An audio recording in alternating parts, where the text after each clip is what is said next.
ليبعث الذي يعمل ليحذيكهم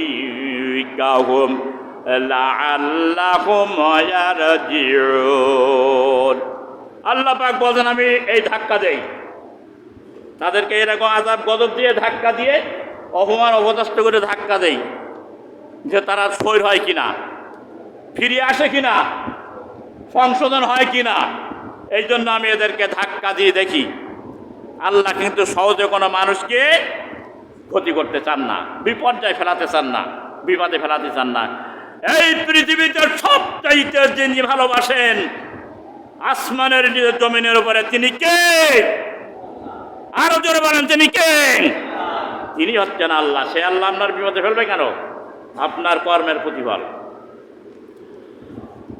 সূরাতুল তাকবীর মহান আল্লাহ রাব্বুল আলামিন 9 নম্বর আয়াতে বলছেন ওয়াইদাল মাউতাতু সুইলাত বিআইয়ি জানবিন কুতিলাত যখন জীবন্ত কবর দেওয়া কন্যাকে জিজ্ঞাসা করা হবে কি কারণে তোমাকে জীবন্ত কবর দেওয়া হয়েছে হত্যা করা হয়েছে এই সম্বন্ধে প্রশ্ন করা হবে আমার ভাইরা আইয়ামে জাহিলিয়াতে জীবিত কন্যাকে তারা হত্যা করে ফেলতো মেয়ে সন্তানের পিতা হবা অসম্মানের ব্যাপার এই জন্য তারা জীবিত কন্যাকে জীবিত তারা মাটি দিয়েছেন আল্লাহ পাক বলছেন কিয়ামতের দিন সে জিজ্ঞাসিত হবে কেন তুমি হত্যা করলে এই জীবন্ত দেবার মালিক তুমি নয় এবং তার রিজিক দেওয়ার মালিক তো তুমি নাই কেন হত্যা করলে শুধু সেই জাহিলিয়াতের যুগে নাই তার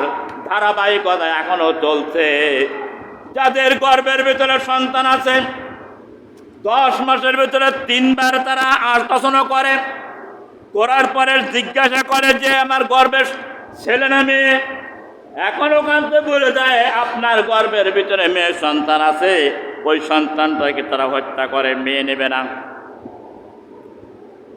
আছে না এরকম দৃষ্টান্ত ভরি ভরি আছে আছে না ভরি ভরি মেয়ে সন্তান হলে হত্যা করে ফেলা যায় তার কোনো কারণে বড়ি খেয়ে সেটাকে ফেলাই দেয় মেয়ে সন্তান বলে এখন এই ক্লিনিক আর এই আদালতের এই যে হসপিটালের বিরুদ্ধে কিন্তু মামলা হয়েছে জানেন ওরা বলতে পারবে না ওর পেটে গর্ভের সন্তান মেয়ে না ছেলে এটা বলতে পারবে না বলার কারণে অনেক পরিবারে মেয়ে সন্তান হওয়ার কারণে তার স্ত্রী আর স্বামী বিচ্ছেদ হয়ে গেছে অনেক সন্তানকে মেরে ফেলেছে অনেক গর্ভবতী টেনশনে মরে গেছে ছেলে হয়নি কিন্তু ছেলে দেওয়ার মালিক আল্লাহ আর মেয়ে দেওয়ার মালিক আল্লাহ আমার আল্লাহ রাব্বুল আলামিন মুসা আলাইহিস সালাম জিজ্ঞাসা করলেন মানুষকে আপনি কখন ভালোবাসেন তার দৃষ্টান্ত কি আমার আল্লাহ পাক বলতেন আমি যখন মানুষকে ভালোবাসি তার দৃষ্টান্ত হলো আমি সর্বপ্রথম তাকে কন্যা সন্তান দান করি চিৎকার মেরে বলেন সুবহানাল্লাহ ও দুনিয়ার নাফরমানিরা মেয়ে সন্তান হইলে মেরে ফেলাও কি পরিণাম তোমার হবে ভাবো আর চিন্তা করো যারা সন্তান হত্যা করেছো আমার আল্লাহ কি বলেন শোনেন মহান আল্লাহ রাব্বুল আলামিন সূরাতুন নিসার 29 নম্বর আয়াতে বলছেন ওয়ালা তাকতুলু আনফুসাকুম ইন্নাল্লাহা কানা বিকুম রহিমা আল্লাহ রাব্বুল আলামিন বলে একে অপরকে হত্যা করো না নিশ্চয় আল্লাহ রাব্বুল আলামিন তোমাদের প্রতি পরম দয়ালু এবং তিনি হচ্ছে পরম করুণাময় চিৎকার মেরে বলেন সুবহানাল্লাহ তুমি শুধু তোমার সন্তান নয় তুমি কোনো মুসলমানকে হত্যা করো না উপঢৌকনের বিনিময় টাকার বিনিময় পয়সার বিনিময় দলের বিনিময় হিংসার বিনিময় নেতার আদেশের বিনিময় কোনো কাউকে হত্যা করো না এটা আল্লাহর নিষেধ তুমি তো পয়সা পাইছো 5 লাখ একজনকে হত্যা করে দিলে এই মুখকে মেরে দিবি তোর 5 লাখ থাকলো রাতারাতির থেকে বিনা বালিশে শোয়াই দিল তার ঘরের পিছনে যে দেখো তুমি 5 লাখ টাকার বিনিময়ে তাকে শোয়াই দিলে বিনা বালিশে কোনো সমস্যা নাই আদালতের বিচারও হবে না নিষ্কৃতি পেয়ে যাবে কিন্তু তার ঘরের পিছনে যে রাত্রে কান পেয়ে শোনো, স্ত্রীর আর্তনাদ, সন্তানের আর্তনাদ, মায়ের আর্তনাদ এবং তার ভাই ভাগ্যর তার শুভ আঙ্কিতের আর্তনাদ, এই গজবে তুমি ধ্বংস হয়ে যাবে। চিৎকার মেরে বলেন নাউজুবিল্লাহ। সুতরাং আজকে যারা এইরকম অন্যায়ের পথ যারা অবলম্বন করেছে তারা পৃথিবীতে ধ্বংস হবে, এটা হতে হবে। এ তো দুনিয়ার শাস্তি, আখিরাতের শাস্তি কি হবে কিয়ামতের দিন। আল্লাহ কি বলেছেন? আল্লাহর কথাগুলো শুনুন। মুসলমান নাম আমাদের, কিন্তু আমরা কোরআন পড়তে পারি না। কোরআনের ব্যাখ্যা তো দূরের কথা, কোরআন সুরে স্পষ্ট করে পড়তেও পারি না। আমাদের কপাল খুবই খারাপ। মহান আল্লাহ রাব্বুল আলামিন সূরাতুল আনামের 151 নম্বর আয়াতে বলেছেন, ওয়ালা তাকতুলুন নাফসাল্লাতী হারামাল্লাহু ইল্লা বিল হাক্কি যালিকুম ওয়াসাকুম বিহি লাআল্লাকুম তাকিলুন। মহান আল্লাহ রাব্বুল আলামিন বলেন, যাকে হত্যা করতে আল্লাহ নিষেধ করেছেন এবং তোমরা তাকে যথার্থ প্রমাণ ছাড়া তাদেরকে হত্যা করো না, তিনি তোমাদেরকে এই নির্দেশ দিয়েছেন যাতে তোমরা আল্লাহ রাব্বুল আলামিনের এই উপদেশ, আল্লাহ দেওয়া জ্ঞান তোমরা অনুধাবন করতে পারো। আল্লাহ নির্দেশ দিয়েছেন কোনো মানুষকে হত্যা করো না। শুধু পেটের শিশু কেন, সাধারণ মানুষ, রাজনৈতিক প্রতিহিংসা, সত্য সম্পদের প্রতিহিংসা হত্যা করো না। শরীয়তের যথার্থ প্রমাণ ছাড়া আল্লাহ তাআলা মানুষ হত্যা করতে কোরআনে নেই, হুকুম দিয়েছেন। কি হুকুম? যদি কোনো মানুষ কাকে অন্যায়ভাবে হত্যা করে তাহলে সাক্ষী প্রমাণ হলে কেসাসের বদলে কেসাস, তাকে হত্যা করতে হবে। আল্লাহর বিধান আছে কোরআনে, যথার্থ প্রমাণ ছাড়া কোনো মানুষকে হত্যা করো না। কথা কয় না। সুতরাং আজকে যারা মানুষ হত্যা করেন, বাংলাদেশে এখন পৃথিবীর কথা বাদ দিলাম, সকালে ওঠে পত্রিকা দেখলে, ইন্টারনেট খুললেই মরার মরা, দলে দলে মরে, ভাইতে ভাইতে মরে, স্বামী স্ত্রী মরে এবং পিতা পুত্র মরে। মরা ছাড়া কোনো কাহিনী নাই, ভালো কোনো কাহিনী আসে না। তাদের পরিণাম এই হবে। মহান আল্লাহ রাব্বুল আলামিনের বিধান শোনেন। সূরাতুল মাইদার 32 নম্বর আয়াতে আল্লাহ পাক বলতেন, মান কাতালা নাফসান বিগাইরি নাফসিন আও ফাসাদিন ফিল আরদি ফাকান্নামা কাতালান নাসা জামিয়া ওয়া মান আহইয়াহা ফাকান্নামা আহইয়ান নাসা জামিয়া। আল্লাহ রাব্বুল আলামিন বলেন, আমি সারাদিন যদি তেলাওয়াত করি হয়তো আপনাদের নেকি হবে, কিন্তু এর অর্থ আপনারা বুঝবেন না। কোরআন যারা বোঝে না, কোরআন অর্থ যারা পড়তে পারে না, তাদের কাছে রাত দিন অন্ধকার সমান। রাতের অন্ধকার যেমন দিনের আলো তেমন ঠিক অন্ধকার। মহান আল্লাহ রাব্বুল আলামিন বলছেন, আল্লাহ যাকে হত্যা করতেন, আল্লাহ রাব্বুল আলামিন যে ব্যক্তি কাউকে হত্যা করলো প্রাণের বিনিময়ে প্রাণ কিংবা দুনিয়ার ফাসাদ সৃষ্টি করার জন্য কারণ ব্যতীত অন্য কোনো কারণে হত্যা করবে, সে যেন দুনিয়ার সকল মানুষকে যেন হত্যা করলো। চিৎকার মেরে বলেন নাউজুবিল্লাহ। আরো জোরে বলেন নাউজুবিল্লাহ। কথাটা বুঝতে পেরেছেন? যদি শরীয়তের কারণ ছাড়া কোনো মানুষ যদি কোনো মানুষকে হত্যা করে, তাহলে বলতে সারা পৃথিবীর মানুষকে হত্যা করলে যত পাপ হয় সেই পাপ তার হবে। চিৎকার মেরে বলেন নাউজুবিল্লাহ। এখন যদি কোনো মানুষ, আল্লাহ পাক বলছেন, ফাকান্নামা কাতালান নাসা ওয়া মান আহইয়াহা ফাকান্নামা আহইয়ান নাসা জামিয়া। এখন কোন মানুষকে সেই ব্যক্তি বিপদ থেকে রক্ষা করলাম, বাঁচাইয়ে দিলাম। কোন মহা বিপদ থেকে যে বিপদে সে মৃত্যুবরণ করছিল, মনে করেন আত্মহত্যা, গলায় দড়ি দিয়েছে, সেখান থেকে তার রক্ষা করলো। অথচ আদালতে সাক্ষী দিয়ে তার ফাঁসি হয়ে যাচ্ছিল, রক্ষা করলাম। আমার আল্লাহ পাক বলছেন ওই ব্যক্তি সারা দুনিয়ার মানুষকে ওই ব্যক্তি রক্ষা করলো। চিৎকার মেরে বলেন আল্লাহু আকবার, আরো জোরে বলেন আল্লাহু আকবার। কি বুঝলেন? একজন মানুষের জীবন হত্যা করা তামাম দুনিয়ার মানুষকে হত্যা করার সমতুল্য। একজন মানুষের জীবন রক্ষা করা তামাম দুনিয়ার মানুষের জীবনকে রক্ষা করা। সূরাতুল মাইদা 32 নম্বর আয়াত বললাম। আমার ভাইরা, এরপরে আসুন, বিভিন্ন অপরাধে মানুষ দণ্ডিত হবে কিয়ামতের দিন। শোনেন, যদি কোনো ব্যক্তি মিথ্যা কথা যদি বলে, তার মিথ্যা কথার পাপ কি?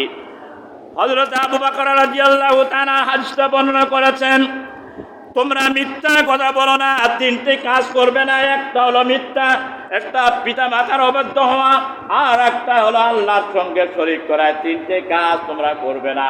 আল্লাহর নবী বসা ছিলেন, বসা থেকে তিনি জোশের সঙ্গে, স্পিরিটের সঙ্গে বসে পড়লেন, সোজা হয়ে গেলেন এই তিনটি কথা বসাবার জন্য। মিথ্যা হচ্ছে যত দুনিয়ার যত গুনাহ আছে, সমস্ত গুনাহের মা। কোরআনে কারিমের মধ্যে সূরা আহজাবে আল্লাহ পাক বলছেন, ইয়া আইয়ুহাল্লাযীনা আমানু তাকুল্লাহ ওয়াকুলু কওলান সাদীদা ইসলিহ লাকুম আমালাকুম ওয়া ইয়াগফিরু লাকুম যুনুবাকুম আল্লাহু গফুর। বাইতুল্লাহ রাসূলুল্লাহ ফাজা ফাউজা আযীমা। এই ইমানদার ব্যক্তি, যারা তোমরা ইমানদার বলে দাবি করেছ, যখন কোনো কথা বলবেন তখন সত্য এবং সঠিক কথা তোমাদেরকে বলতে হবে, মিথ্যার আচ্ছাড়া নেবে না।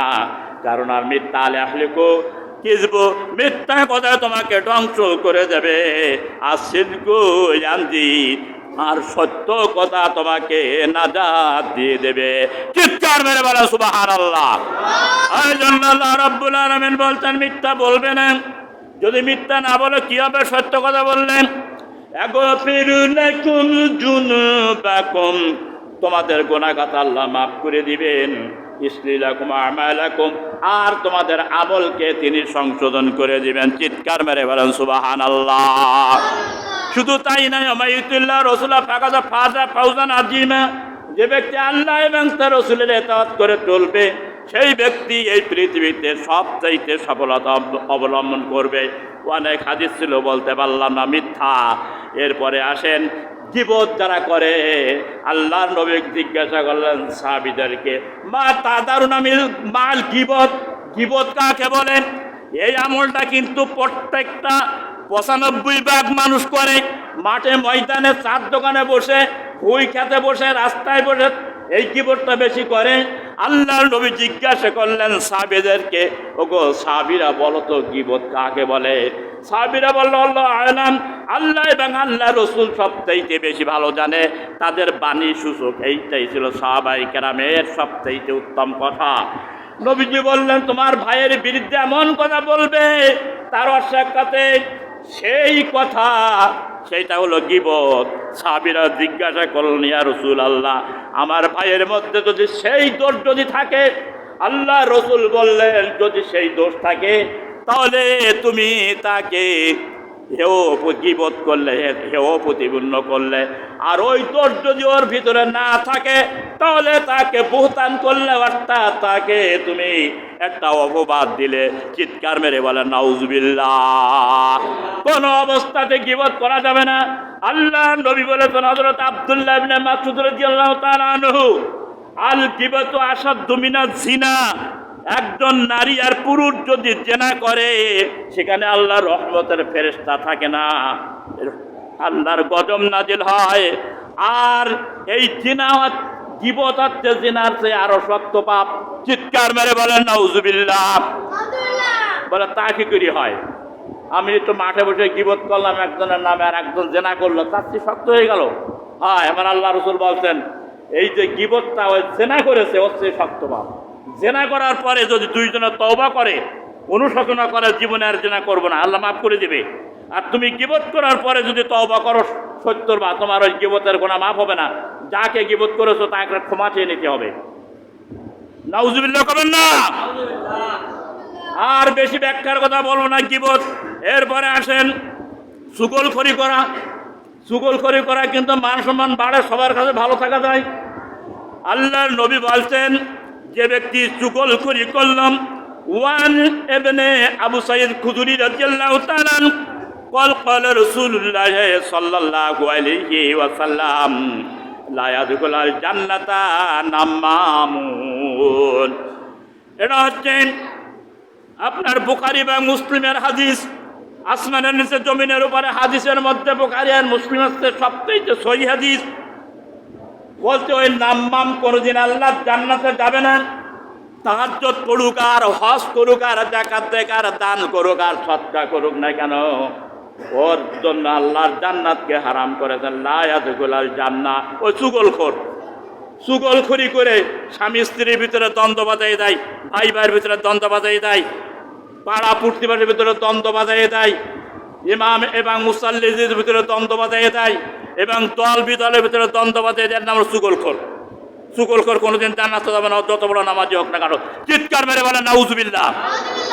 ব্যাখ্যার কথা বলবো না, সময় স্বল্পতার কারণে। এরপরে আসেন ভাইরা মান, দুইটা কবরের ধার দিয়ে নবীজি যাচ্ছেন, দেখলেন ওই কবর পিছনে আযাব হচ্ছে। হযরত মুআয বিন জাবাল রাদিয়াল্লাহু তাআলা হাদিসটা বর্ণনা করেছেন।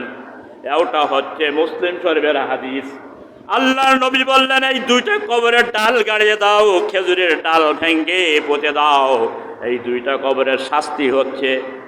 তো বেশি পাপের কারণে না, এটা খুব মারাত্মক, খুব পাপ নয়, তাদের ছাড়াও সম্ভব ছিল না এমন পাপ। একজন ব্যক্তি চুগলখড়ি করতো, চুগলখড়ি করা তার ছাড়া সম্ভব ছিল না। আর একজন ব্যক্তি প্রস্রাব ফিরত, নাড়াচাড়া দিয়ে, ক্ষেপণাস্ত্র নাড়াচাড়া দিয়ে চলে যেত, সমস্ত গায়ে তার প্রস্রাব লেগে যেত। অথবা ছাগল চড়াইতো, তার প্রস্রাব গায়ে লেগে যেত, কিন্তু পরিত্যাগ করা তার জন্য সম্ভব ছিল না। এই দুইটা কারণে কবরের শাস্তি হচ্ছে। চুগলখড়ির কারণে সবচেয়ে কবরের শাস্তি বেশি হবে, এবং প্রস্রাব নাপাক অবস্থায় থাকার কারণে কবরে বেশি শাস্তি হবে। চিৎকার মেরে বলেন নাউজুবিল্লাহ। ভাইয়ের আমার শেষ কথাটা যারা বলতে চাই সেটা হচ্ছে হিংসা। হিংসা হচ্ছে মানুষের মধ্যে এমন একটি বস্তু, লা ইয়াদখুলুল জান্নাতা মান কানা ফিল কলবিহি মিসকালা যাররাতিন মিসকালাল কিবির। যার মধ্যে কিবির সামান্য পরিমাণ, যার জাররা পরিমাণ হিংসা যার মধ্যে থাকবে, ও আল্লাহর জান্নাতে প্রবেশ করতে পারবে না। সহিহ হাদিস।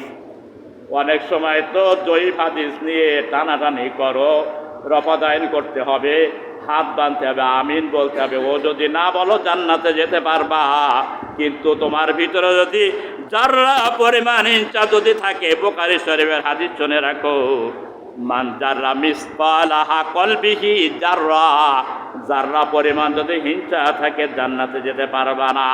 তোমার যে আমল, নেক আমল যারা হয়েছে, কাঠের তুলোর বস্তার মধ্যে যদি আগুন দেওয়া হয়, তুলো বাড়বে না কমবে? কমবে। ঠিক তদ্রূপ ভাবে তোমার ভিতরে যে হিংসা যেটা রয়েছে, নেক আমলগুলো ইয়াকুলুন নারুল হাতাব, কাঠ যেমন পোড়ায় বশীভূত করে দেয় আগুনে, ঠিক তোমার হিংসা তোমার নেক আমলগুলো তোমার আমল নামা থেকে সবকিছু মুছে দেবে। চিৎকার মেরে বলেন নাউজুবিল্লাহ। ভাইরা আমার, অনেক কথা ছিল বলতে পারলাম না, তোমায় ক্ষেপণ করবো না, তো সব কথাগুলো বলা সম্ভব হলো না। আজকে বিভিন্ন ধরনের অপরাধের বিষয় আজকের মূল খুতবা, সব কথাগুলো বলতে পারলাম না, মজার কথাগুলো রয়ে গেছে। আজকে এতক্ষণ ধরে আমরা যে আলোচনাগুলো শুনেছি, আমরা সবাইকে বুঝতে পেরেছি? কথা বলেন ধরে, বুঝতে পেরেছি? সবাই আমল করতে রাজি আছি তো? কথা কয় না। আল্লাহ সুবহানাহু ওয়া তাআলা আমার সহ, আপনাদের সহ, গোটা পৃথিবীর মুসলমানদেরকে যেন আল্লাহ আমল করার তৌফিক দান করেন, সর্বশক্তি নিয়োগ করে বলেন আমিন।